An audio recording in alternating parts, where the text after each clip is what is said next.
তিমিরের কাছে এগিয়ে গিয়ে বিহান দেখল সে উপরে মুখ করে একটা গাছের দিকে তাকিয়ে। কি দেখছো তিমির? মারিচ। কোথায়? দেখতে পাচ্ছি না তো। ওই তো। পাস এন্টারটেইনমেন্টে আপনাদের স্বাগত। আজকের গল্প মারিচ। ইন্দ্রনীল দেবনাথের চরিত্রে শঙ্খ শুভ্র সান্যাল, দোকানদার বীরেন দাস, বিহান চ্যাটার্জি প্রিয়ম ঘোষাল, প্রহ্লাদ দত্ত ইন্দ্রজিৎ রায়, তিমির বিপ্র রায়, তিমিরের মা সায়ন্তনী ব্যানার্জি, ছায়ামূর্তি প্রিয়ম ঘোষাল ও সোমনাথ ঠাকুর, গল্পের সূত্রধার সোমনাথ ঠাকুর, গল্প রচনা সৌভিক হালদার, শ্রুতিনাট্য রূপ ও পরিচালনা সোমনাথ ঠাকুর, শব্দগ্রহণ স্টুডিও গান্ধার, আবহ সঙ্গীত ও কারিগরি সহায়তা সাগর দাশগুপ্ত। শুরু হচ্ছে মারিচ।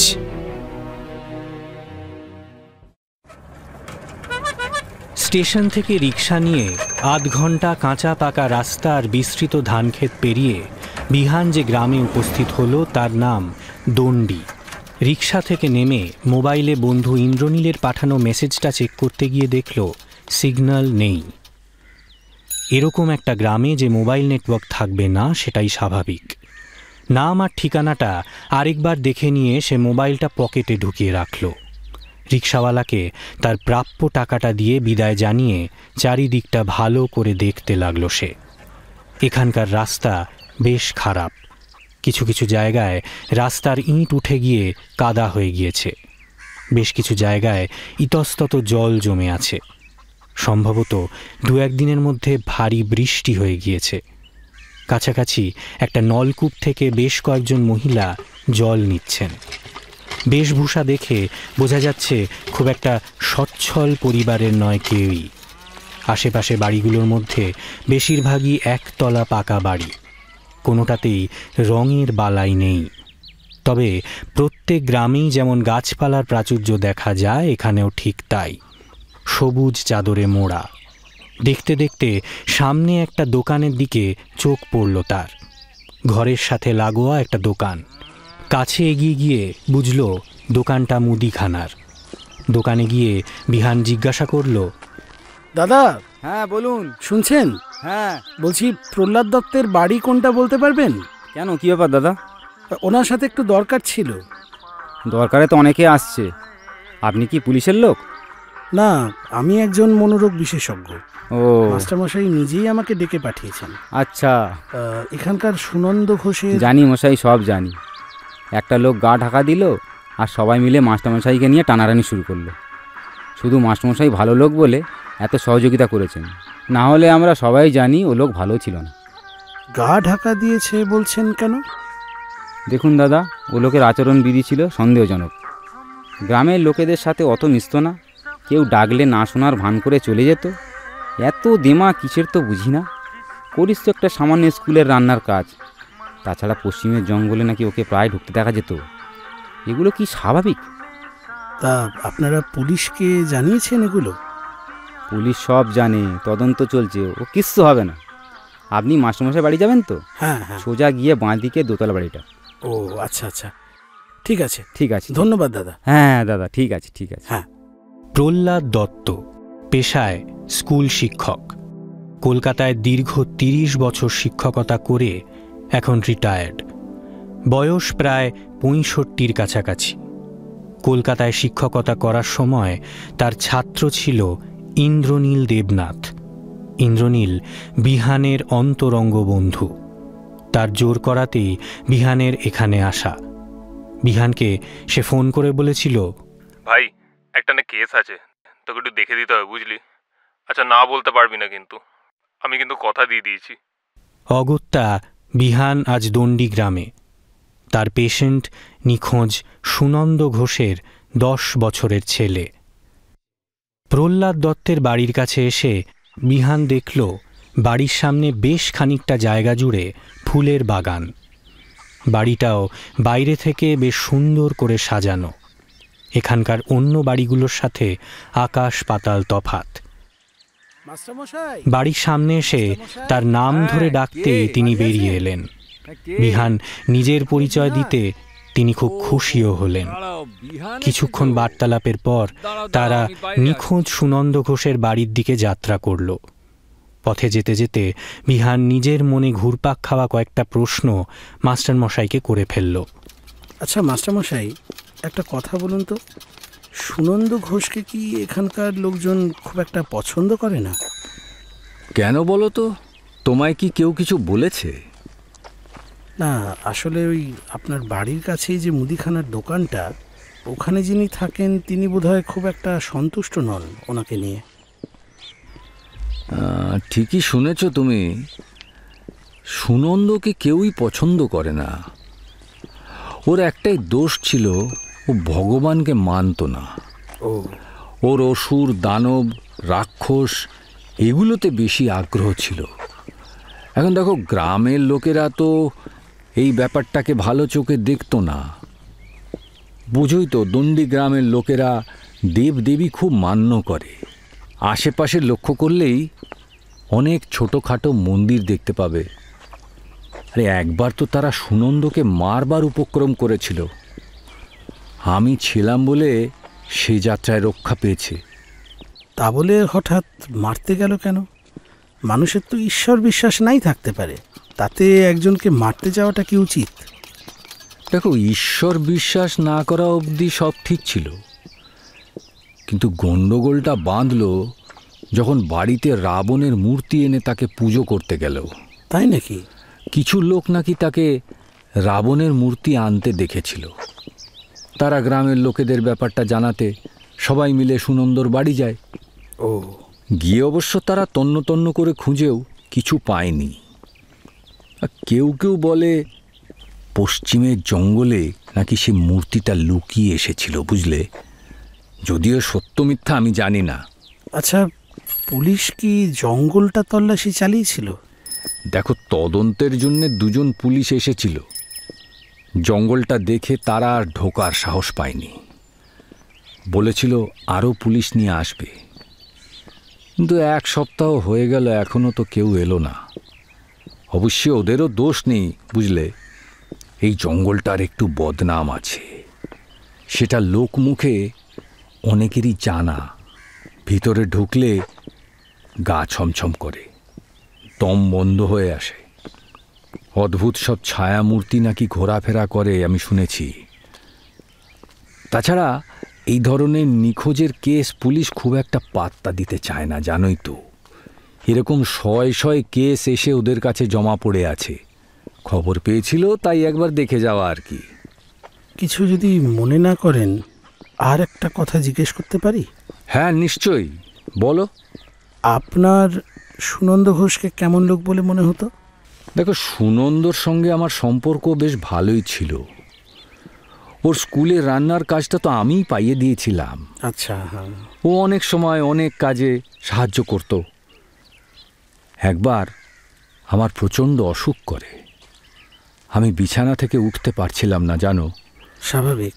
সুনন্দই ডাক্তার ডেকে আনা, ওষুধ কিনে আনা, এগুলো সব করেছিল। ও না থাকলে আমার স্ত্রীর পক্ষে এত কিছু সামলে ওঠা সম্ভব ছিল না। এছাড়া আমি যখন কলকাতায় যেতাম, ও আমায় বিভিন্ন রকম বই আনতে দিত, বুঝলে? বেশিরভাগই ওই পুরাণ বা রামায়ণের কোনো খণ্ড বা জ্যোতিষশাস্ত্রের বই। তবে ও মাঝে মাঝে খুব অদ্ভুত কথা বলতো, যেগুলো আমি বুঝতে পারতাম না। আচ্ছা, কীরকম? এই যেমন ধরো, রাক্ষস, অসুর, এগুলো ছিল তার বিষয়বস্তু। একবার কি বলল জানো? বলল, মাস্টারমশাই, আপনি তো আমাদের লোক, আপনাকে জানিয়ে রাখি, কাল নেমি আসবে। আমাদের লোক মানে? আর কালনেমি বা কে? তোমার মতো আমিও তো প্রথমে বুঝতে পারিনি। পরে একটু বইপত্র ঘেঁটে দেখলাম, কালনেমি একজন অসুর। যদিও আমাদের লোক বলতেও কি বলতে চেয়েছিল সেটা আমি আজও বুঝিনি। এই যে আমরা এসে গেছি। আচ্ছা আচ্ছা, এই বাড়িটা সুনন্দ ঘোষের। এখানেই তোমার পেশেন্ট 10 বছরের তিমির। বাবা নিখোঁজ হওয়ার পর থেকে অদ্ভুত আচরণ করছে।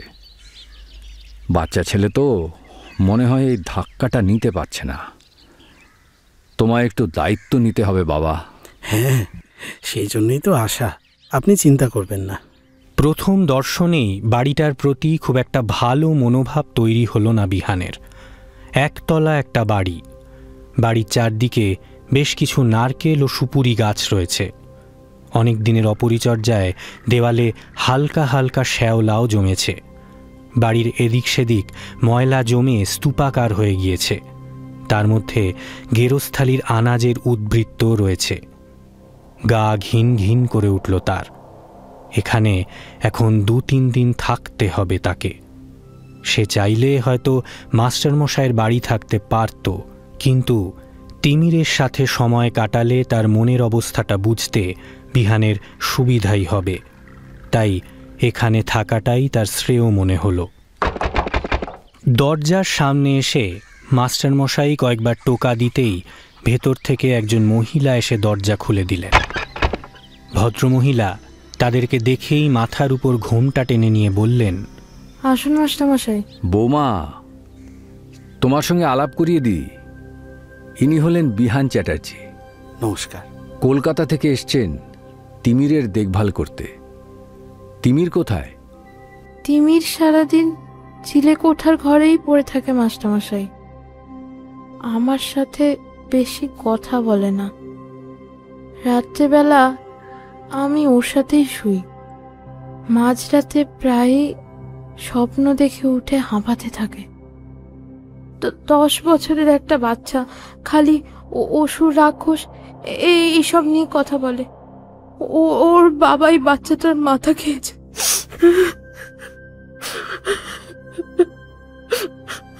ঠিক আছে, আর চিন্তা করতে হবে না। বিহান তো এসে গেছে। তুমি আমাদেরকে তিমিরের কাছে নিয়ে চলো। ভদ্রমহিলা তাদেরকে নিয়ে সিঁড়ি দিয়ে উঠে সোজা চিলেকোঠার ঘরটায় নিয়ে এলেন। আসার সময় বিহান লক্ষ্য করল নিচে 2টি ঘর আর একটা বাথরুম। উপরের চিলেকোঠার ঘরটি নিয়ে 3টি ঘর। তবে এই ঘরটা বেশ ছোট। ছাদের কিছুটা অংশ জুড়ে রয়েছে এই ঘরটি, বাকিটা ফাঁকা।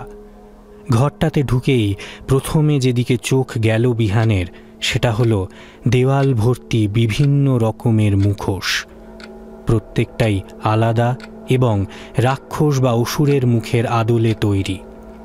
ঘরটাতে ঢুকতেই মনে হলো সব কটা মুখোশ যেন তাদেরকে দেখছে। বাকি ঘরে খুব বেশি জিনিসপত্র নেই। একদিকে আছে জানলা, যেখানে একটা টেবিল আর চেয়ার রাখা। টেবিলের উপর অনেক বই জড়ো করে রাখা আছে। টেবিলের ঠিক উপরের দিকে দেওয়ালে একটা ছোট আয়না ঝোলানো। এছাড়া ঘরের আরেকটা দিকে রয়েছে একটা খাট, যাতে কোনো রকমে 2 জন শোয়া যায়। সেই খাটের একটা দিকে বসে আছে তিমির, দৃষ্টি বাইরে ছাদের দিকে নিক্ষিপ্ত। মাস্টারমশাই এসে তিমিরকে ডাকতে এসে তাকে দেখে হাসল।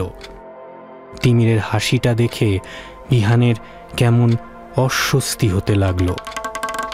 তিমিরের দাঁতগুলো যেন একটু বেশি তীক্ষ্ণ, স্বাভাবিকের থেকে বড়। হাসলে দাঁতগুলো অনেকটা বাইরের দিকে বেরিয়ে আসছে, আর তার সাথে একটা লম্বা গজদাঁত ঠোঁটের উপর দিয়ে বেরিয়ে এসে মুখটাকে ভয়াবহ করে তুলছে।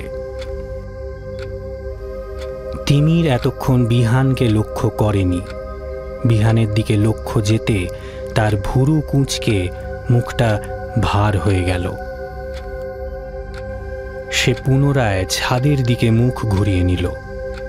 বিহান আস্তে আস্তে গিয়ে তিমিরের পাশে বসে তাকে কিছু প্রশ্ন করতে লাগলো। তিমির, বাবার জন্য মন কেমন করে? সে কোনো উত্তর দিল না। বলো তিমির, তোমার কি কি অসুবিধা হয়? উনি তোমার বন্ধু, তোমার সঙ্গে গল্প করতে এসেছেন। মন কেমন করে তিমির বাবার জন্য? তিমির বিহানের মুখের দিকে না তাকিয়েই জবাব দিল, আগে করত, এখন আর করে না। এখন আর করে না? কেন? আমি জানি বাবা কোথায় আছে।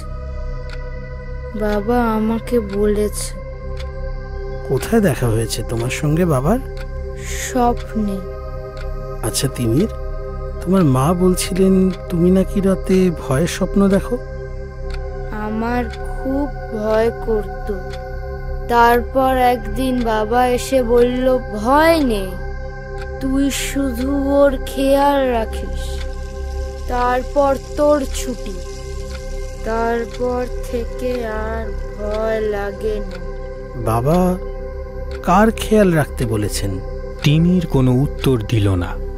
আচ্ছা তিমির, তুমি স্বপ্নে কি দেখতে আমাদের বলতে পারবে? আমি দেখি আমার বুকের উপর কিছু একটা বসে আছে। আমি কথা বলার চেষ্টা করি, হাত পা নাড়ানোর চেষ্টা করি, কিন্তু পারি না। কালো জিনিসটা বসেই থাকে। তারপর হঠাৎ একটা জোরে হাওয়া ঘরে ঢুকে সব এলোমেলো করে দেয়ালের আয়নাটা ভেঙে চুরমার করে দেয়। এই যে একটু আগে বললে বাবা আসতেন। বাবা প্রথমে আসতো না, পরের দিকে যখনই স্বপ্ন দেখতাম তখনই আসতো। এখন স্বপ্ন দেখলেই বাবা আসে, কথা বলে। তাই প্রত্যেকদিন এই একই স্বপ্ন দেখো? হ্যাঁ। ঠিক আছে তিমির, আজ আর তোমায় কোনো প্রশ্ন করব না। এখন থেকে তো আমি আর তুমি কদিন একসাথে থাকবো, আর তখন অনেক গল্প হবে। আমি আর তুমি আজ থেকে বন্ধু, কেমন? না, তুমি আমার বন্ধু হতে পারবে না। কথাটা বলে তিমির অন্য দিকে মুখ ঘুরিয়ে নিল। বিহান আর কথা না বাড়িয়ে মাস্টারমশাই আর তিমিরের মাকে নিয়ে ছাদের দিকটা এলো তাদের সাথে আলাদাভাবে কথা বলতে। বিহান দেখল ছাদটা বেশ অপরিষ্কার। বাড়ির চারিদিকে যে গাছগুলো আছে তার পাতা পড়ে ভর্তি হয়ে আছে, সেগুলো পরিষ্কার করা হয়নি। তার সাথে বৃষ্টির জল মিশে পাতাগুলো পচে ছাদটাকে পিচ্ছিল করে দিয়েছে। চারিদিকটা একটা স্যাঁতস্যাঁতে পরিবেশ। কি বুঝছো বিহান? দেখুন, তিমির এই মুহূর্তে দুরকম সমস্যার মুখোমুখি হচ্ছে। এক, যেটাকে আমরা বলি স্লিপ প্যারালিসিস, আরেকটি হলো রেকারেন্ট ড্রিম, অর্থাৎ বারবার একই স্বপ্ন যখন আমরা দেখি। স্লিপ প্যারালিসিসের ক্ষেত্রে মানুষ কল্পনা আর বাস্তবের মধ্যে তফাৎ বোঝার ক্ষমতা হারিয়ে ফেলে, অজানা আতঙ্কে ভোগে। কিছু ক্ষেত্রে এমন কিছু অবয়ব কল্পনা করতে থাকে যার হয়তো অস্তিত্ব নেই। মানুষ কথা বলা তো দূরে থাক, হাত পাও নাড়তে পারে না। অনেক সময় এটাকে স্বপ্ন মনে হতে পারে, আবার অনেক সময় হয়তো বাস্তব। সাধারণত অনিয়মিত ঘুম, মানসিক অবসাদ, এইগুলো হলো তার কারণ। দ্বিতীয় ক্ষেত্রে, অর্থাৎ রেকারেন্ট ড্রিমের ক্ষেত্রে, যখন আমাদের জীবনে কোনো কাজ অসম্পূর্ণ থেকে যায় বা কোনো কিছু সমস্যা যা হয়তো এখনও সমাধান হয়নি, যার জন্য মানসিক চাপও তৈরি হচ্ছে, সেগুলোর জন্যে স্বপ্নের পুনরাবৃত্তি ঘটে। মস্তিষ্ক এইভাবেই স্বপ্নের মাধ্যমে সংকেত পাঠিয়ে আমাদেরকে সচেতন করে। তাহলে তিমিরের বাবা ওকে বারবার স্বপ্নে দেখা দিচ্ছে, এটার ব্যাখ্যা কি? এটার একটা কারণ হতে পারে তিমিরের বাবার নিখোঁজ হয়ে যাওয়ায় ওর হয়তো কিছু আক্ষেপ থেকে গেছে যা পূরণ হয়ে ওঠেনি। তবে সে ব্যাপারে আরও বিস্তারিত জানতে গেলে আমায় তিমিরের সাথে অনেকটা সময় কাটাতে হবে। আমাকে সুনন্দবাবুর ব্যাপারেও আরও তথ্য সংগ্রহ করতে হবে। ওর সাথে তিমিরের কেমন সম্পর্ক ছিল সেটা জানাটাও দরকারি। তবে আমি একটা সিদ্ধান্তে উপনীত হব। আমায় 3-4 দিন সময় দিন, আর আমি তিমিরের সাথে এই ঘরেই থাকব। বৌদি, আপনি প্লিজ সেই মতো একটু ব্যবস্থা করুন। কথাটা শুনে ভদ্রমহিলা নিচে নেমে গেলেন। মাস্টারমশাইও এবার উঠবার উপক্রম করলেন। নিচে নামার আগে বিহানের কাছে এসে বললেন, ও তোমাকে তো একটা কথা বলাই হয়নি, এখানে কিন্তু সহজে মোবাইলের নেটওয়ার্ক পাবে না, তাই যখনই পাবে সুযোগের সদ্ব্যবহার করে নিও। আচ্ছা মাস্টারমশাই। আজ তাহলে আমি আসি, আমায় আবার কাল 2 দিনের জন্য কলকাতায় যেতে হবে। ফিরে এসে তোমার সব বৃত্তান্ত শুনব। হ্যাঁ নিশ্চয়ই, আশা করছি তার মধ্যে আমি অনেকটাই এগিয়ে যেতে পারবো। কথা শেষ হয়ে গেলে মাস্টারমশাই নিচে নেমে গেলেন। বিহান তাকে এগিয়ে দিতে নিচে নেমে গেল। আকাশে সূর্য প্রায় অস্তা চলে গেছে। বিহান উপরে এসে দেখল তিমির ঘরের জানলাটা দিয়ে সূর্যাস্ত দেখছে। তার চোখে মুখে যেন আনন্দের রেশ লেগে আছে।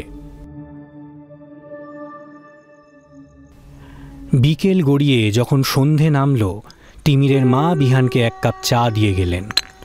বিহান ততক্ষণে নিজের সাথে আনা ব্যাগ থেকে জামা কাপড় নিয়ে তা পরে ফেলেছে। তার পরনে এখন ট্রাউজার আর একটা পোলো টি শার্ট।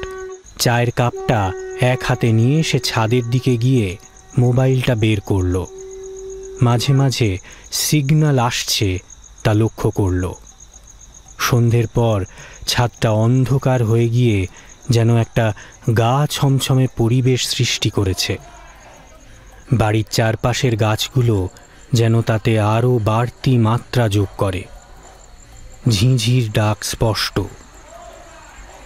এরকম একটা গা ছমছমে পরিবেশে ছুটি কাটানোর ইচ্ছে বিহানের অনেক দিনের, কিন্তু এখন একদম অন্য কারণে তাকে এখানে সময় কাটাতে হচ্ছে।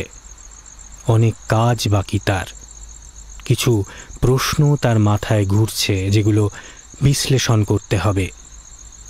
ঘরের ভিতরে ঢুকে এলো বিহান। ভিতরে ঢুকে দেখল তিমির কিছু একটা বই পড়ছে। তিমির, কি বই পড়ছো? রামায়ণের অরণ্যকাণ্ড। বিহান আর কথা না বাড়িয়ে জানলার ধারে যে টেবিল চেয়ার রাখা ছিল সেদিকে এগিয়ে গেল। চেয়ারে বসে টেবিলের উপরে রাখা বইগুলো ঘাঁটতে লাগল সে। রামায়ণের বিভিন্ন খণ্ড ছাড়াও বরাহ পুরাণ, বিষ্ণু পুরাণ আর স্কন্দ পুরাণ দেখতে পেল সে। এছাড়াও আছে জ্যোতিষশাস্ত্রের বিভিন্ন বই, 2-একটা আয়ুর্বেদের বইও দেখতে পেল সে। মনে মনে বিহান সুনন্দ ঘোষের বইয়ের প্রতি এত আগ্রহ দেখে খুশি হল। তবে সে জানে এখন এই বইগুলো নিয়ে ঘাঁটতে বসলে তার কোনো সুরাহা হবে না।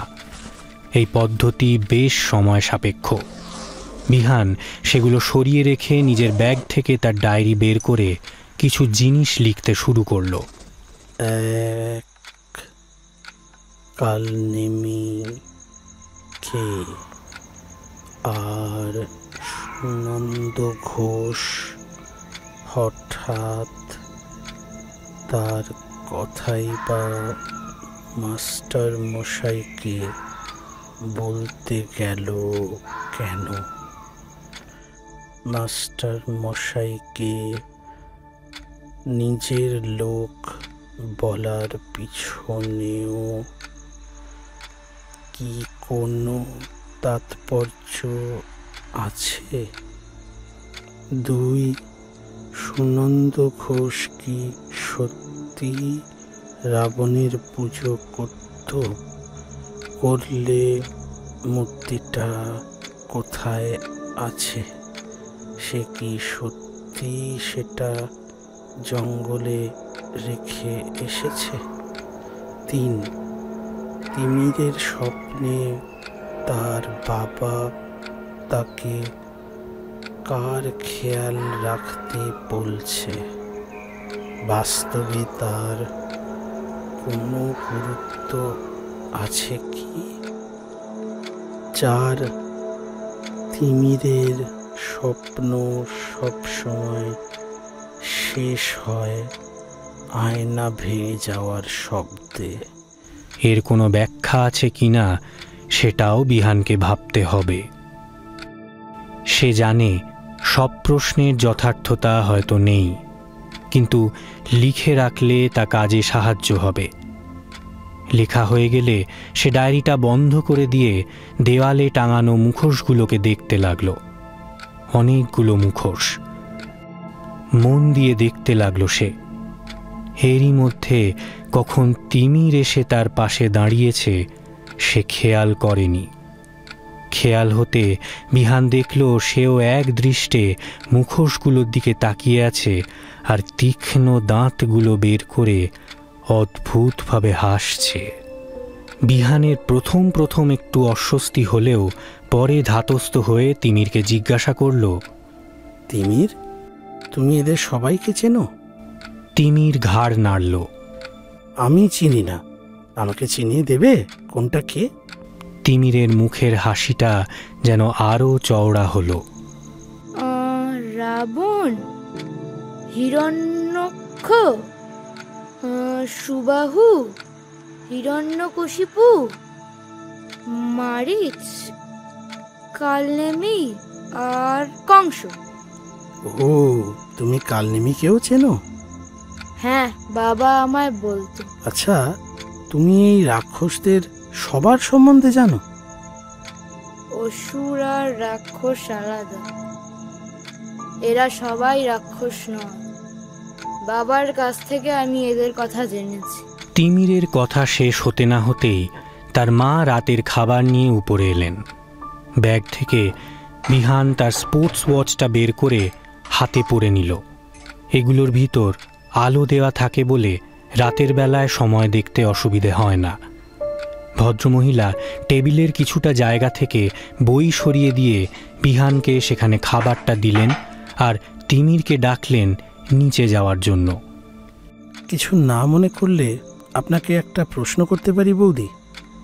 হ্যাঁ, বলুন। আচ্ছা, সুনন্দবাবু কি সবসময় এই বইপত্র নিয়েই থাকতেন?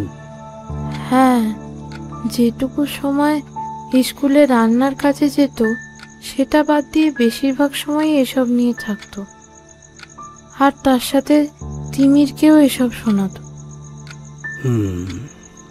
আচ্ছা, রান্নার কাজ থেকে তিনি যা উপার্জন করতেন তাতে আপনাদের চলে যেত ভালোভাবে?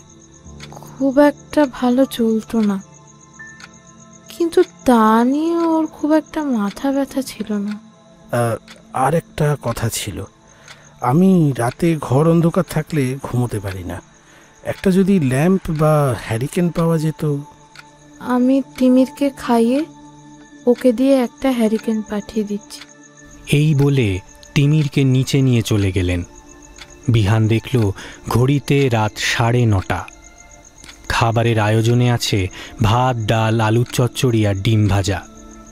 খেতে গিয়ে একটা জিনিসের দিকে নজর গেল তার। খাবার দেওয়ার সময় বইগুলো সরাতে নিচ থেকে একটা চিরকুট বেরিয়ে এসেছে। চিরকুটে হাতে লেখা কয়েকটা জিনিসের নাম: সর্পগন্ধা, বৃদ্ধদ্বারক, অশ্বগন্ধা, বিশল্যকরণী ও মৃত সঞ্জীবনী। শেষের দুটি বিহানকে সবচেয়ে অবাক করল। রামায়ণে সবাই এ দুটোর কথা পড়েছে। বিশল্যকরণী যা কিনা অস্ত্রের আঘাত সারিয়ে তুলতে পারে, এবং মৃত সঞ্জীবনী যা প্রাণ ফিরিয়ে আনতে পারে। এটা নিশ্চয়ই সুনন্দ ঘোষই লিখেছিলেন। চিরকুটটা নিয়ে সে তার ডায়েরির ভেতর রেখে দিয়ে আবার তার খাবারে মনোযোগ দিল। কিছুক্ষণ বাদে তিমির এক হাতে একটা হ্যারিকেন আর এক হাতে একটা দুধের গ্লাস নিয়ে উপরে এলো। বিহান তাকে দেখে বলল, কি তিমির বাবু, এবার দুধ খাওয়া হবে বুঝি? তিমির কোনো কথা না বলে সোজা ছাদে চলে গেল। কোথা থেকে একটা মাটির ভাঁড় নিয়ে এসে তাতে গোটা দুধটা ঢেলে দিল। বিহান সেটা দেখে অবাক হয়ে তিমিরকে বাধা দিতে গেল। আরে আরে, কি করছো তিমির? দুধটা নষ্ট করো না, এখানে ঢালছো কেন? মারিচ খাবে। কোন মারিচ? রামায়ণের মারিচ, যে রূপ বদলাতে পারত, সে এখানে আসবে কোথা থেকে? তিমির আঙুল তুলে দূরের জঙ্গলের দিকটায় দেখালো। অকস্মাৎ কোথা থেকে একটা বেড়াল এসে লাফিয়ে তাদের সামনে এসে পড়ল। বিহান হকচকিয়ে গিয়ে ভয়ে পেছনের দিকে সরে গেল। বেড়ালটার গায়ের রং হালকা সোনালি, বিহানকে দেখে বিড়ালটা দাঁত মুখ খিঁচোতে লাগলো। বিহান আস্তে আস্তে আরও পেছনের দিকে সরে যেতে লাগলো। তারপর বিড়ালটা তিমিরের দেওয়া মাটির ভাঁড় থেকে দুধ খেতে লাগলো। তিমির কিছুটা দূরে উবু হয়ে বসে গালে হাত দিয়ে সেই দৃশ্য দেখছিল। বিহানের হঠাৎই নিজের অজান্তে মুখ দিয়ে বেরিয়ে গেল, মারিচ। কথাটা শুনে বিড়ালটা একবার তার দিকে তাকালো, তারপর লাফিয়ে অন্ধকারে মিলিয়ে গেল। তিমির নিঃশেষ হয়ে যাওয়া ভাঁড়টা নিয়ে ছাদের এক কোণে রেখে ঘরে ঢুকে এলো। বিহানের মনে একটা ব্যাপারে সন্দেহ জেগেছে। সে তিমিরকে ডেকে বলল, তিমির, তোমায় একটা কথা জিজ্ঞাসা করব? হ্যাঁ বলো। তোমার বাবা কি স্বপ্নে মারিচের দেখাশোনা করতে বলেছিলেন?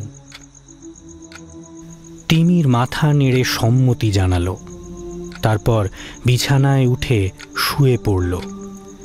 বিহান মনে মনে যেন একটু স্বস্তি পেল।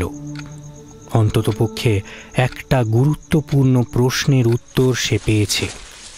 ব্যাগ থেকে তার ডায়েরিটা বের করে সে ৩ নম্বর প্রশ্নটা কেটে দিল।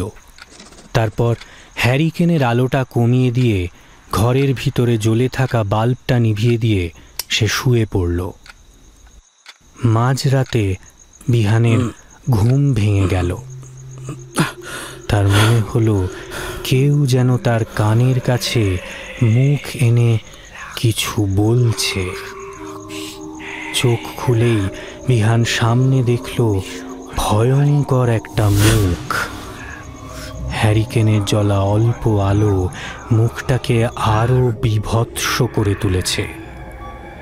ভয়ে বিছানা থেকে নেমেই সে ঘরের বাল্বটা জ্বালিয়ে দিল। দেখল তিমির একটা মুখোশ পরে তার দিকে তাকিয়ে আছে। বিহান দেওয়ালের দিকে তাকিয়ে দেখল একটা মুখোশ কম।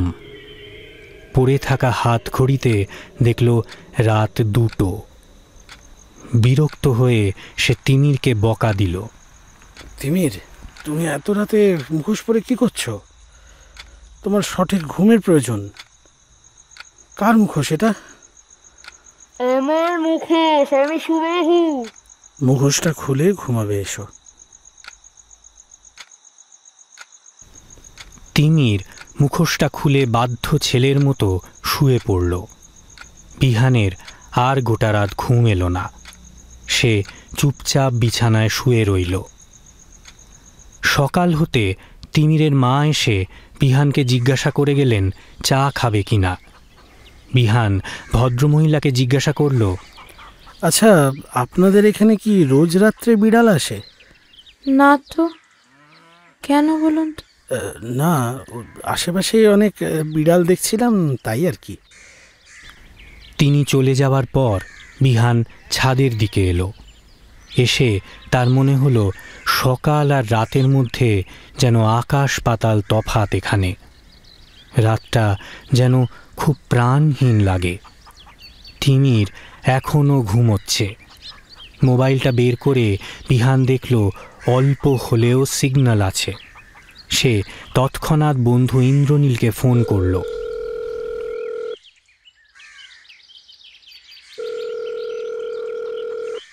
হ্যালো হ্যালো হ্যালো, বল। হ্যাঁ শুনতে পাচ্ছিস? এখানে একটু বল, শুনতে পাচ্ছি। নেটওয়ার্কের আসলে সমস্যা, বুঝলি তো। ও আচ্ছা, বল কেমন চলছে সব ওদিকে? চলছে বলতে এগিয়েছি অনেকটাই, তবে এখনো অনেকগুলো প্রশ্নে আটকে আছি। ওগুলো না জানলে আমি পুরোপুরিভাবে থেরাপি শুরুই করতে পারছি না। আচ্ছা, তো ইনিশিয়ালি কি বুঝলি তুই? দেখ, আপাত দৃষ্টিতে আমার মনে হয় এটা একটা পার্সোনালিটি ডিসঅর্ডারের কেস, যেটা সুনন্দ ঘোষের ছিল এবং পরবর্তীকালে তিমিরের মধ্যেও তার একটা প্রভাব দেখা যায়। বংশানুক্রমিকভাবে এই সমস্যা পরিবহন করার ক্ষমতা নেই বললেই চলে, তবে ইদানিং কিন্তু এমন অনেক কেস দেখা যাচ্ছে যেখানে এই সমস্যাটা জেনেটিক্যালি ট্রান্সফার্ড হয়ে যাচ্ছে। তো আমি যদি সেই সম্ভাবনা উড়িয়েও দিই, তাহলেও বলা যেতে পারে যে তিমিরের জীবনে তার বাবার একটা গভীর প্রভাব ছিল।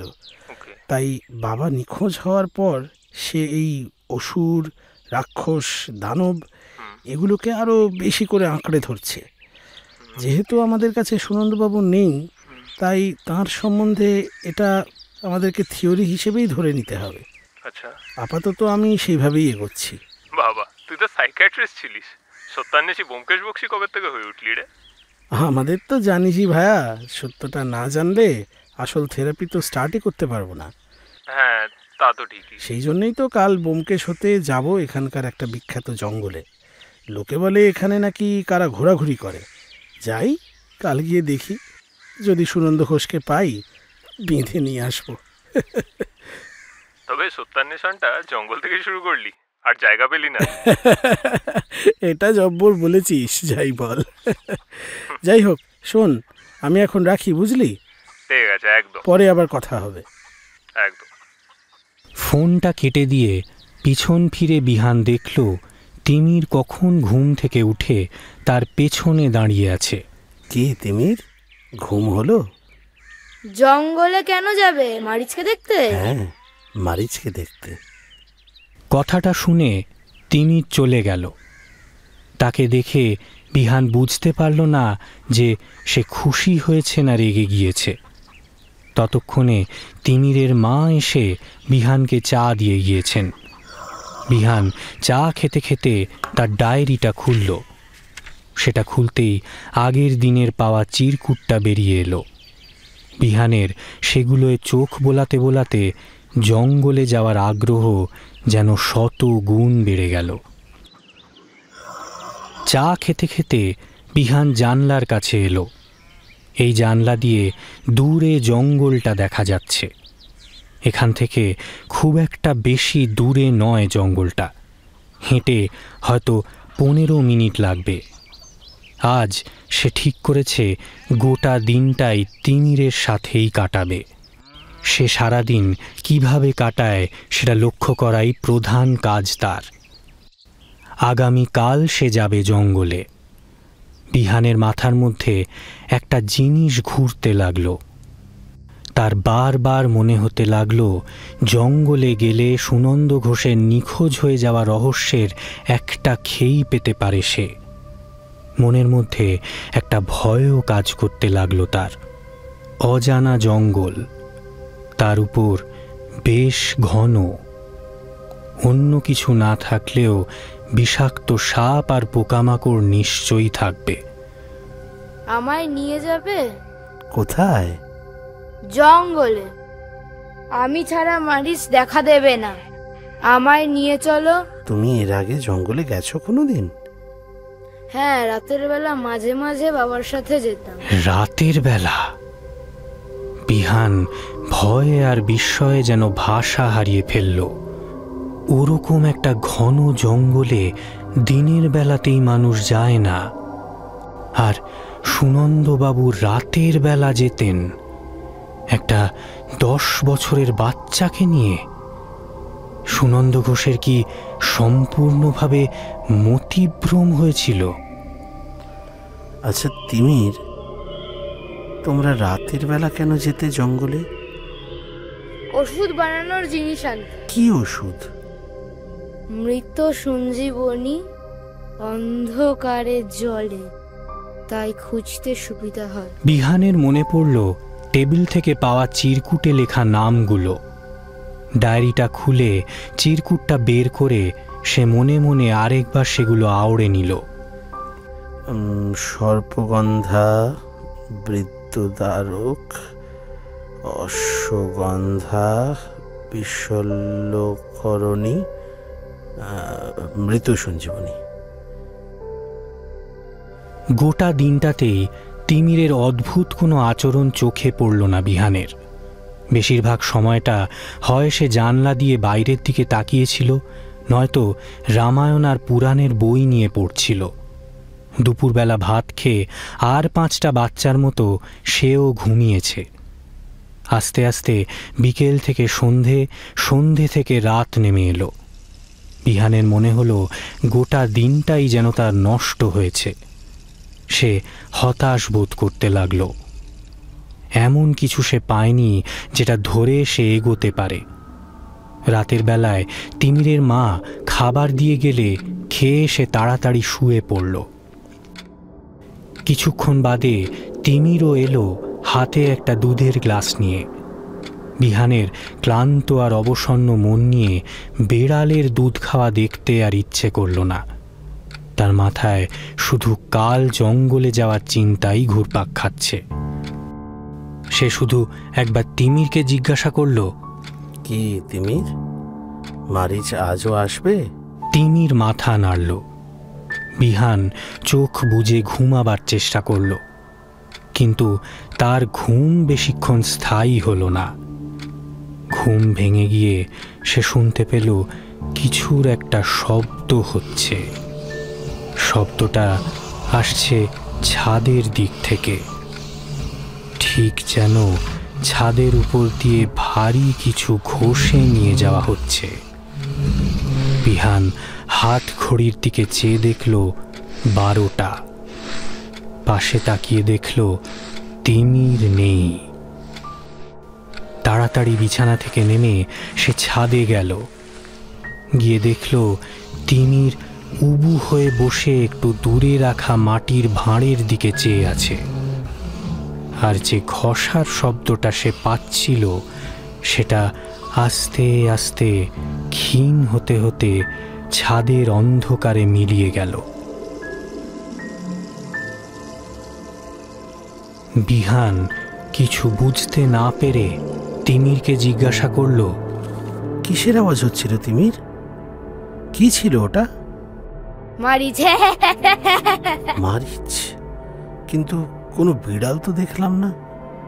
মারিচের একটা রূপ নাকি? মারিচের অনেক রূপ। বলতে বলতে মাটির ভাঁড়টা ছাদের এক কোণে রেখে সে ঘরে ঢুকে এলো। বিহানের আর ঘুম এলো না। পরপর 2 দিন তার ঘুমের ব্যাঘাত ঘটেছে। তার মনে হতে লাগলো রহস্যের জট ক্রমেই যেন বেড়ে যাচ্ছে। পরের দিন সকাল হতেই সে ছাদে গেল। ছাদে খুঁজতে লাগলো যদি ঘষে যাওয়ার কোনো দাগ থেকে থাকে, কিন্তু সেরকম কিছুই সে পেল না। ছাদে সন্দেহজনক কিছুই দেখল না সে। ঘরে ঢুকে এলো বিহান। ভেতরে এসে সে টেবিলে গিয়ে বসল। বিহানের মনে হতে লাগলো তার অলক্ষ্যে চারপাশে কিছু একটা ঘটছে, কিন্তু সেটা যে কি সে বুঝতে পারছে না। রাগ হতে লাগলো তার নিজের উপর। অজানাকে জানবার নেশায় সে মত্ত হয়ে গেল। সে ঠিক করল আজ জঙ্গলে যাওয়ার সময় সে তিমিরকেও নেবে।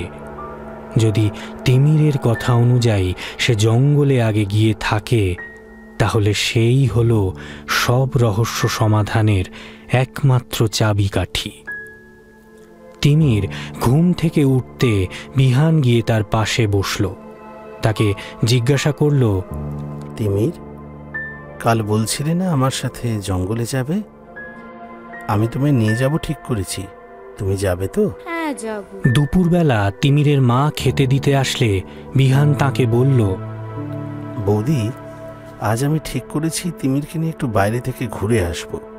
সারাদিন ঘরের মধ্যে বসে থাকাটাও ওর জন্য খারাপ। শুধু আপনার অনুমতি পাওয়ার অপেক্ষায় ছিলাম। না না, আমার কোনো আপত্তি নেই। শুধু চাই ও সুস্থ হয়ে যাক। তিমিরের বাবা আর ফিরবে কিনা জানি না, কিন্তু আমার ছেলেটাকে আপনি সুস্থ করে দিন। ও ছাড়া আর কাকে নিয়ে থাকবো আমি? তার জন্য আপনার যেটা ভালো মনে হয় করুন।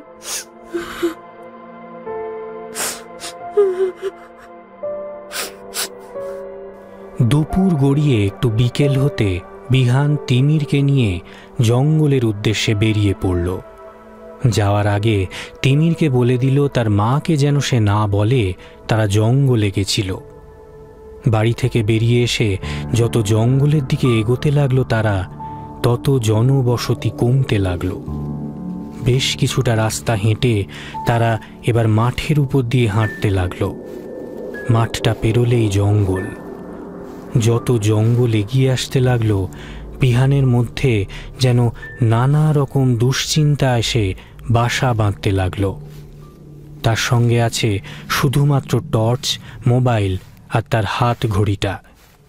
জঙ্গলের সামনে এসে তিমির খুব উত্তেজিত হয়ে গেল। হঠাৎ সে বিহানের হাত ছেড়ে দিয়ে ছুটে ভেতরে ঢুকে গেল। তিমির যে এরকম করতে পারে বিহান স্বপ্নেও ভাবেনি। এই কোথায় যাচ্ছ তিমির? দাঁড়াও, যেও না বলছি। তিমির, যেও না, ওদিকে জঙ্গল, একলা যেও না। তিমির শোনো, তিমির শোনো, দাঁড়াও। সেও সঙ্গে সঙ্গে তিমিরের পিছনে ছুটে জঙ্গলে ঢুকে গেল। ভিতরে কিছুটা ঢুকেই বিহান দাঁড়িয়ে পড়ল। এত ঘন জঙ্গল সে আগে দেখেনি। ভিতরে ঢুকতেই কেমন যেন গুমোট লাগতে লাগলো তার। চারিদিকে অনেক রকমের গাছপালা আছে, যার বেশিরভাগই বিহান চিনতে পারল না। সূর্যের আলো পর্যাপ্ত পরিমাণে না ঢুকতে পারায় চারিদিকে একটা আবছায়া তৈরি হয়েছে। পায়ের তলায় বিভিন্ন রকম লতা ও গুল্ম যাতায়াতকে আরও কঠিন করে তুলেছে। বিহান হঠাৎ খেয়াল করল, এত গাছপালা থাকা সত্ত্বেও কোনো পাখির ডাক শোনা যাচ্ছে না। তার মনে হলো সে যেন কোনো কাঁচের ঘরে আছে। কোনো জঙ্গল এত নিস্তব্ধ হতে পারে না। চারিদিক একটা থমথমে পরিবেশ। আরও কিছুটা এগোতেই সে দেখতে পেল তিমিরকে।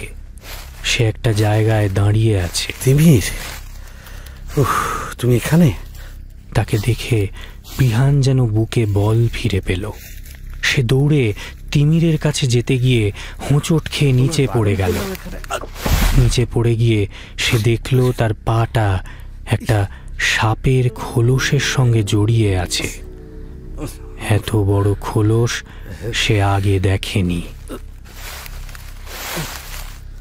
কোনো রকমে সে পা থেকে সেটা ছাড়িয়ে উঠে দাঁড়ালো। তার মনে হতে লাগলো তিমিরকে নিয়ে এখানে আসাটা তার মস্ত বড় ভুল হয়েছে।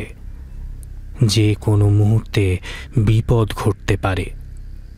তিমিরের কাছে এগিয়ে গিয়ে বিহান দেখল সে উপরে মুখ করে একটা গাছের দিকে তাকিয়ে। কি দেখছো তিমির? মারিচ। কোথায়? দেখতে পাচ্ছি না তো। ওই তো বলে অজানা একটা গাছের দিকে আঙুল তুলে দেখালো সে। বিহান কিছুই দেখতে পেল না। মনে মনে ভাবল তিমির নিশ্চয়ই কল্পনা করছে। তার কথার গুরুত্ব না দিয়ে সে তিমিরকে বলল, তিমির, তুমি জানো এখানে মৃত সঞ্জীবনী কোথায় আছে? তিমির মাথা নেড়ে দূরে একটা ঝোপের দিকে দেখালো। ঝোপটা দেখে বিহানের আর যেতে সাহস হলো না। সে একটু আগেই বড় একটা সাপের খোলস দেখেছে। যদিও বা ওখানে কোনো রহস্যের সমাধান থেকে থাকে, তাও এই মুহূর্তে যাওয়াটা বোকামি মনে হলো তার। বিহান যখন এসব ভাবছে, হঠাৎ কিছু একটা ডানা ঝাপটা দিতে দিতে তাদের মাথার উপর দিয়ে উড়ে গেল। শব্দটা শুনেই বিহান উপরের দিকে টর্চের আলো ফেলল। একটু এগিয়ে গিয়ে এদিক ওদিক দেখতে লাগলো, কিন্তু কিছুই দেখতে পেল না। তার মনে হলো এক মুহূর্ত আর এখানে থাকা চলে না। আর একটু বাদেই সন্ধে নামবে। সেটা তাদের জন্য ভালো হবে না। তিমিরের কাছে এসে বিহান দেখল সে একটু দূরের দিকে তাকিয়ে হাসছে। বিহান সেই দিকে তাকিয়ে দেখল সেখানে গাছের ঘনত্ব একটু কম, তাই সূর্যাস্তের শেষ আভাটুকু গাছের পাতার ফাঁক দিয়ে এসে পড়ছে আর একটা মায়াবী প্রতিচ্ছবি তৈরি করছে। হঠাৎ সেটা দেখতে দেখতে তিমির বলে উঠল, ওই তো কালনেমি। এমন সময় কাছে কোথাও একটা খসখস শব্দ পেল বিহান। সে আর একটুও অপেক্ষা করল না সেখানে। তিমিরের হাতটা শক্ত করে ধরে তাকে নিয়ে ছুটতে ছুটতে জঙ্গল থেকে বেরিয়ে এলো।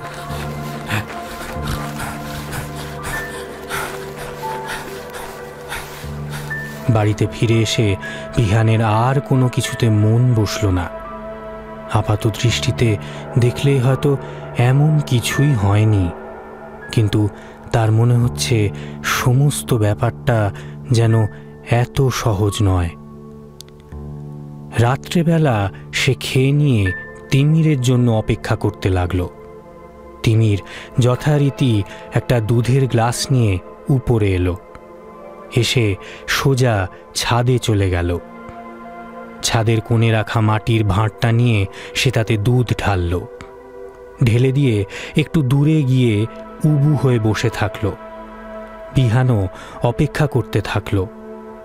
একটা উত্তেজনা আর ভয় মেশানো অনুভূতি কাজ করতে লাগলো তার মধ্যে। বেশ খানিকটা সময় কেটে গেল, কিন্তু কেউ এলো না। অপেক্ষা করতে করতে অধৈর্য হয়ে পড়ল বিহান। কিছুক্ষণ বাদে তিমিরও উঠে এলো।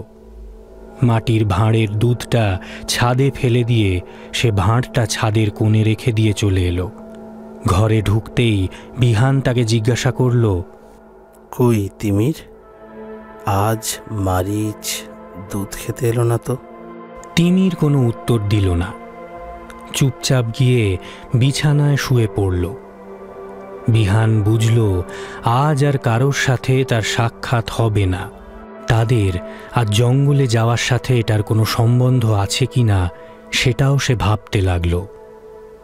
এসব ভাবতে ভাবতে সে কিছুক্ষণের মধ্যেই ঘুমিয়ে পড়ল। মাঝরাতে শরীরে প্রচণ্ড অস্বস্তি নিয়ে তার ঘুম ভাঙল। বিহানের মনে হলো এক্ষুনি বমি হবে। তাড়াতাড়ি বিছানা থেকে নেমে দৌড়ে ছাদে গেল সে। ছাদে গিয়ে দেখল তিমির সেখানে আগে থেকেই হাতে মাটির ভাঁড় নিয়ে দাঁড়িয়ে আছে। বিহানের পেটের ভেতর যেন উথাল পাথাল হতে লাগলো। সে ছুটে এসে সেই ভাঁড়ে বমি করতে লাগলো। রক্ত বমি, মুখ থেকে রক্ত বেরিয়ে ভাঁড়টা কানায় কানায় ভর্তি হলো। ক্লান্তিতে বিহান ছাদেই বসে পড়ল।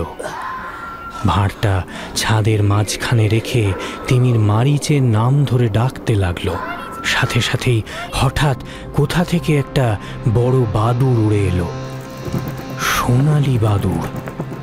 এসেই ভাঁড়ে রাখা সমস্ত রক্ত পান করে ফেলল। তারপর তিমির সেই ভাঁড়টাকে নিয়ে ছাদের বাইরে দূরে ছুঁড়ে ফেলে দিল।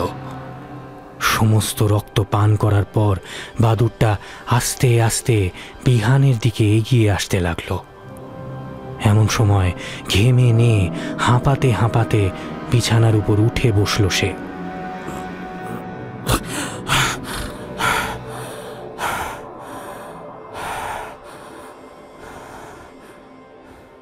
এমন বীভৎস স্বপ্ন সে আগে কখনো দেখেনি। বাইরের দিকে তাকিয়ে দেখল দিনের আলো ফুটে উঠেছে। হাত ঘড়িতে দেখল 6টা। তিমির এখনো ঘুমোচ্ছে। বিছানা থেকে নেমে সে টেবিলের উপর লাগানো আয়নার দিকে মুখ দেখল। কেমন যেন শুকনো লাগছে তাকে। চুলগুলো উস্কো খুস্কো হয়ে গিয়েছে। চেয়ারের উপর বসে পড়ল সে। স্বপ্নের কথাটা সে ভুলতে পারছে না। এরকম স্বপ্নের একটাই মানে সে জানে, তার আশেপাশের পরিবেশ মানুষ থেকে সে নিজেকে সুরক্ষিত মনে করছে না। তার মধ্যে একটা ভীতি কাজ করছে। টেবিলের উপর রাখা ডায়েরিটা খুলে নিজের হাতে লেখা প্রশ্নগুলো দেখে তার হতাশ লাগল। 4টে প্রশ্নের মধ্যে সে মাত্র একটা প্রশ্নের উত্তর পেয়েছে। মোবাইলটা নিয়ে সে ছাদে এলো। ছাদে এসে এদিক ওদিক তাকিয়ে সে মাটির ভাঁড়টা দেখতে পেল না। একটার পর একটা ঘটনা যেন জট পাকিয়ে যাচ্ছে, আর সে তার বিদ্যা বা বুদ্ধি দিয়ে কিছুতেই জটগুলো খুলতে পারছে না। অথবা এমনও তো হতে পারে যে এগুলো তার আওতার বাইরের কিছু, মনস্তত্ত্ববিদ্যার অধীনে নয়। ভেবেই গায়ে কাঁটা দিয়ে উঠল তার। বন্ধু ইন্দ্রনীলকে সে ফোন করল। হ্যালো ইন্দ্রনীল, আমি বিহান বলছি। হ্যালো, কে? ঘুম থেকে ওঠ, আমি বিহান বলছি। হ্যাঁ বল বিহান। আমার কিছু জরুরি কথা আছে তোর সাথে। হ্যাঁ বল, কি ব্যাপার? সব ঠিক আছে তো? না রে ভাই, ঠিক বলে তো কিছু মনে হচ্ছে না, তাই জন্যই তো তোকে ফোন করলাম। বল, কি ব্যাপার? আচ্ছা, অসুর, রাক্ষস এদের কি পুজো করা হয়? আমার তো সেভাবে জানা নেই রে। কিংবা বল, রাবণ কি পূজিত হয়? রাবণকে কিন্তু অনেক জায়গায় রাক্ষস, না না, রাবণকে কিন্তু অনেক জায়গাতেই রক্ষাকর্তা হিসাবে পুজো করা হয়। আচ্ছা। রাবণকে কিন্তু আমরা যেভাবে দেখি সেভাবে কিন্তু দেখা হয় না, জানিস? আচ্ছা। তাছাড়া রাক্ষস মানেই তো আর খারাপ নয়। এই ফর এক্সাম্পল বিভীষণ বা প্রহ্লাদকেই দেখে নে। শোন, আমাকে কয়েকটা ব্যাপারে তোকে একটু সাহায্য করতে হবে ইন্দ্র। কয়েকটা তথ্য আমার লাগবে। আসলে আমার এখানে ইন্টারনেট থাকে না তো, তাই আমাকে তোর ওপরই ভরসা করতে হচ্ছে। দেখ, তুই যত তাড়াতাড়ি আমাকে এগুলো সম্বন্ধে বিস্তারিত জানাবি, তত তাড়াতাড়ি আমার এখান থেকে মুক্তি। তুই একটা কাজ কর, একটা খাতা পেন এনে এগুলো একটু লিখে ফেল।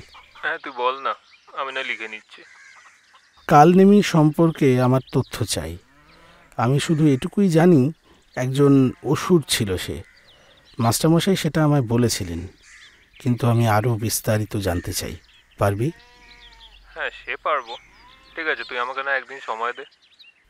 আর শোন, রাবণ, হিরণ্যক্ষ, হিরণ্যকশিপু, মারিচ, কংস, সুবাহু এদের সাথে কালনেমির কোনো যোগসূত্র পেলে আমাকে অবশ্যই জানাবি।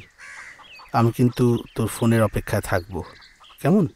আচ্ছা ঠিক আছে, আমি খোঁজ নিয়ে জানাচ্ছি, তুই চিন্তা করিস না। ঠিক আছে, ছাড়ছি রে। বলেই ফোনটা কেটে দিল বিহান। মাথায় অনেক রকম চিন্তা ঘুরছে তার। ঘরে ঢুকে সে মুখোশগুলোর সামনে এসে দাঁড়ালো। মুখোশগুলোর মধ্যে কোনটা কে সে জানে না, কিন্তু এরই মধ্যে একটা মুখোশকে তিমির হিরণ্যকশিপু বলেছিল, আর হিরণ্যকশিপুর ছেলে হল প্রহ্লাদ।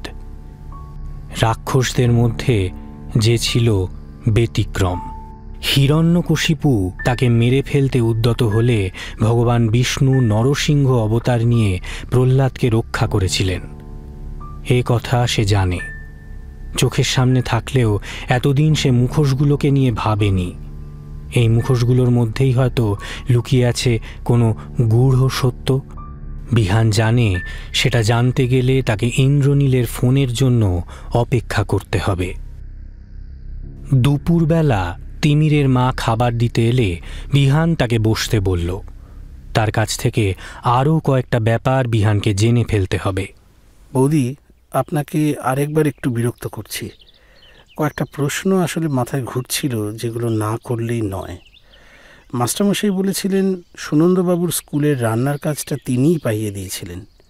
সুনন্দবাবু কবে থেকে এই কাজটা করছিলেন, এবং এর আগে তিনি কি অন্য কোনো কাজ করতেন? হ্যাঁ, এর আগে একটা জুতো তৈরির কারখানায় দরোয়ানের কাজ করত। সেখানে হঠাৎ একদিন টাকা পয়সা চুরি যায়, আর সব দোষ এসে পড়ে তিমিরের বাবার ঘাড়ে। অপমান করে তাকে কাজ থেকে বের করে দেয়।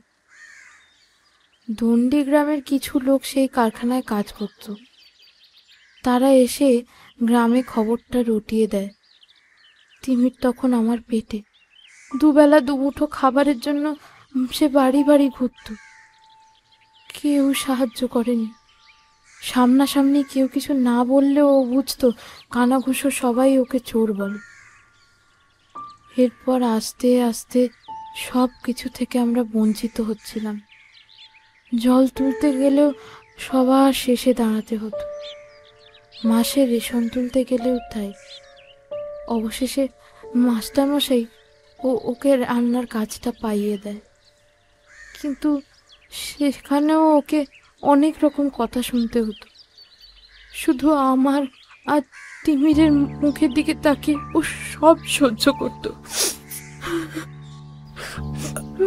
আচ্ছা ঠিক আছে, কাঁদবেন না। আমার আরেকটা প্রশ্ন ছিল। মাস্টারমশাই বলছিলেন যে তিনি একবার তীব্র অসুখে পড়েছিলেন, তখন নাকি সুনন্দবাবু না থাকলে তিনি বাঁচতেনই না।